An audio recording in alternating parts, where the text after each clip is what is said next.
Welcome to Milestone Moments, the show where we explore the journeys that lead to success. I'm Sheila Slick, your host and founder of 5 Milestones. In every episode, we will bring you insights from the minds of entrepreneurs, leaders, and experts who will share not just their expertise, but the milestone moments that have reshaped their journeys and led to significant achievements. So if you're looking for motivation, you're in the right place. Subscribe now and discover the milestones that mark the path to success. Welcome to another episode of Milestone Moments in Business and Leadership.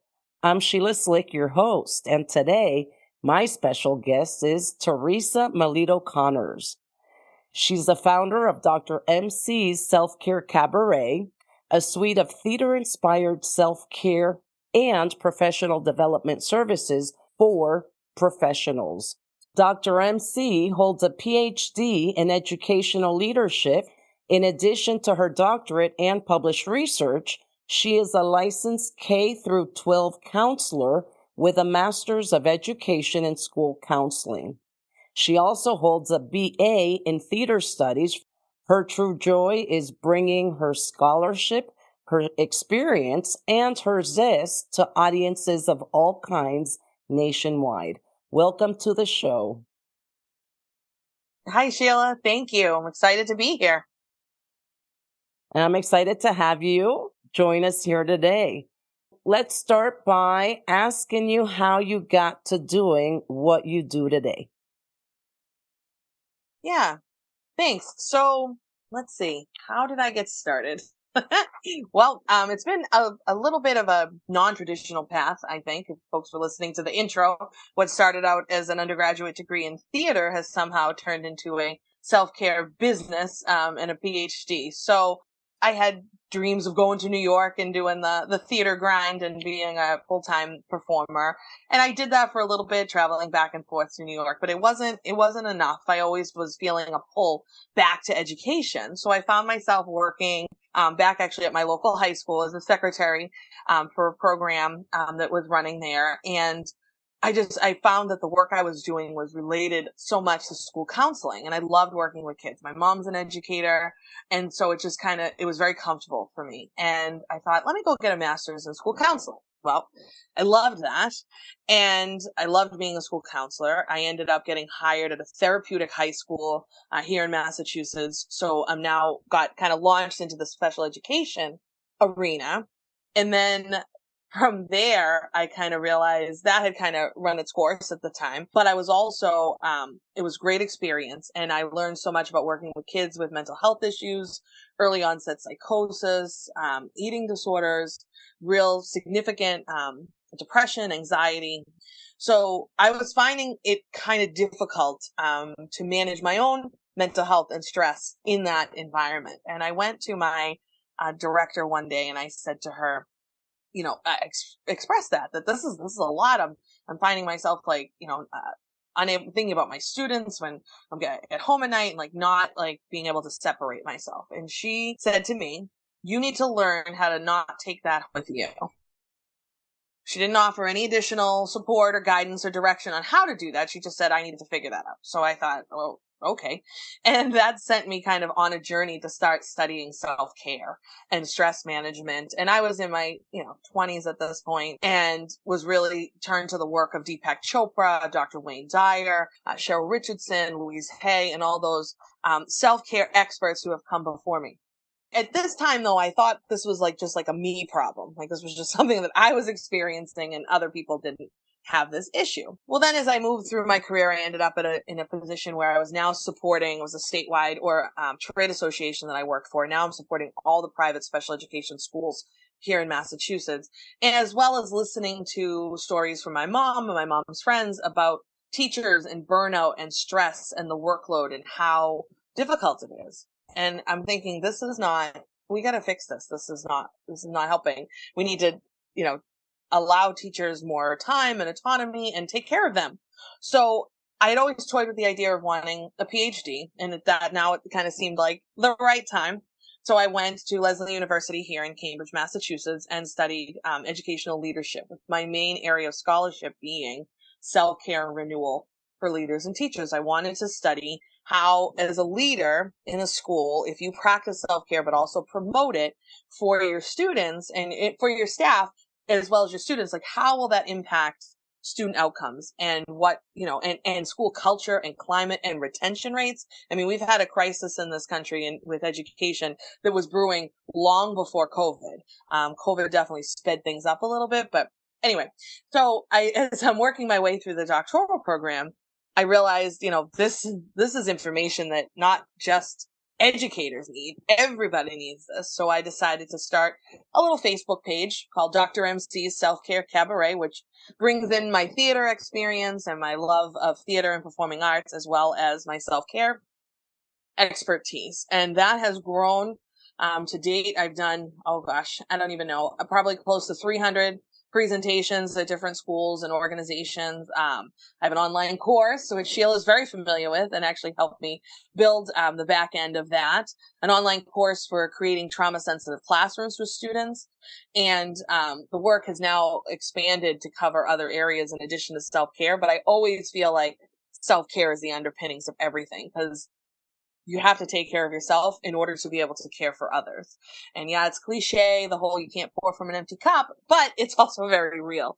So we also have a podcast. I've been published in educational text, as well as textbooks and lots of stuff. So it's been kind of busy, but I do keep a pulse in education. In addition to all of that, I am still a special education administrator in the greater Boston area. So I still have a pulse of what it's like really being in a classroom today and in a school, because it's different. Post-pandemic learning is very challenging.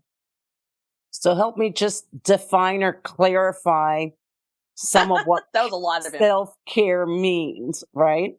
Yeah. Just like you said, you can't pour from an empty cup. So in general, or on average, right, what are some of the issues or obstacles that people face that prevents them from maintaining or practicing self-care?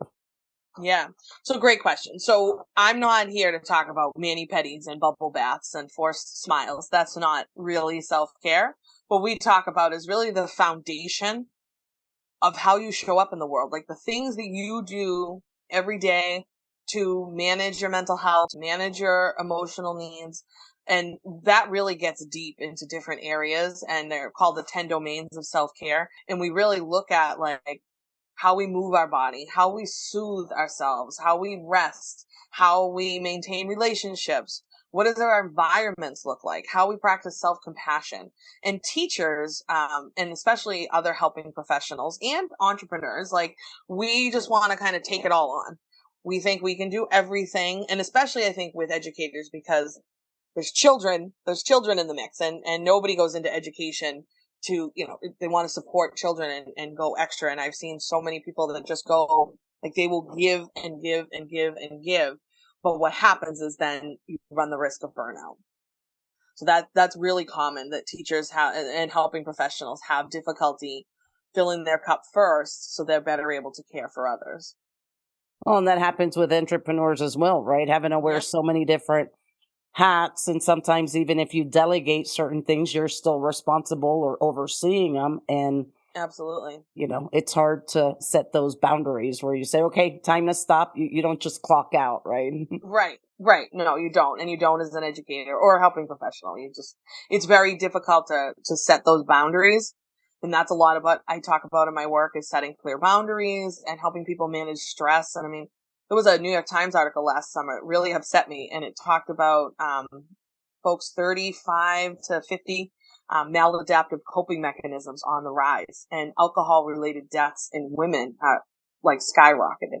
So that to me means that people they don't know how to cope in healthy ways. They're turning towards unhealthy coping mechanisms, when really there's so many other things you can do. But it does take work and intentionality to build that foundation of self-care so you can stand strong on it and show up as your best self. Well, so now you've got your own business. What have been some of the challenges that you have faced managing your business?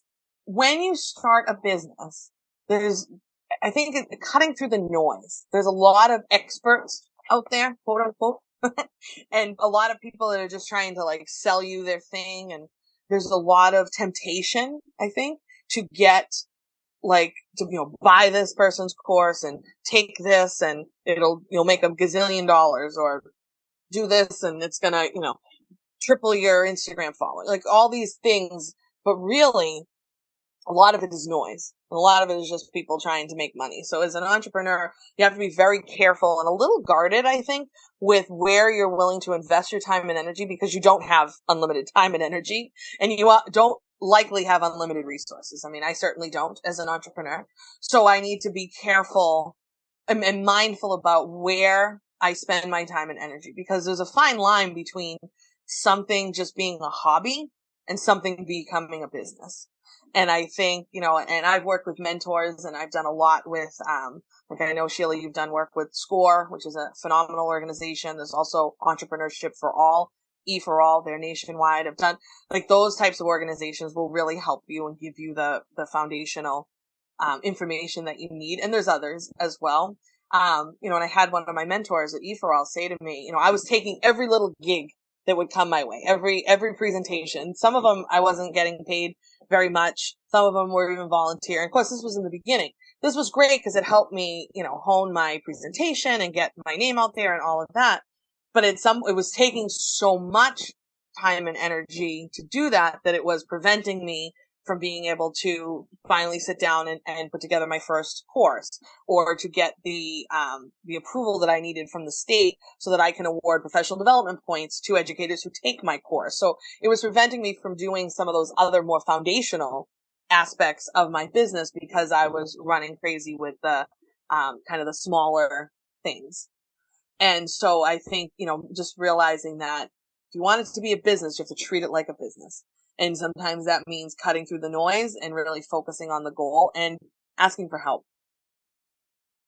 Well, and I love it because you're an educational consultant, or, wellness consultant. And sometimes a lot of the experts that end up being entrepreneurs didn't take those business courses along the way. So the fact that you looked for that support through different organizations, you basically had business mentors to help you answer questions along the way, is great for someone trying to start, or turn their expertise into a business. So I love everything you have done. I follow you on all the social media. Thank you. Your course, I, of course, not only love it, but love the fact that you're also receiving those points, right? So you're not just out there offering the course, but it goes towards these requirements that they need to meet.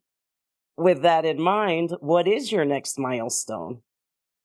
So my next milestone, I would love to, at some point in the near future, be able to focus all of my energy on Dr. MC's Self-Care Cabarets. Right now, as I mentioned, I do still have a full-time position as a school administrator, and I think that's amazing. And I think in my business, I should always have a pulse on what is actually going on in education, because I think that's a huge downfall of some presenters that go into schools.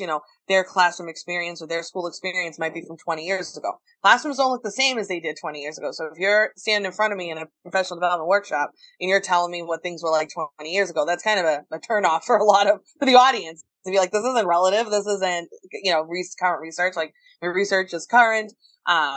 My publications are current, and the experience is current. So I love having that pulse in a school. So in some capacity, I'd always like to be, maybe part-time or something, but to be able to be more full-time in the Dr. MC Self-Care Cabaret would be my next milestone.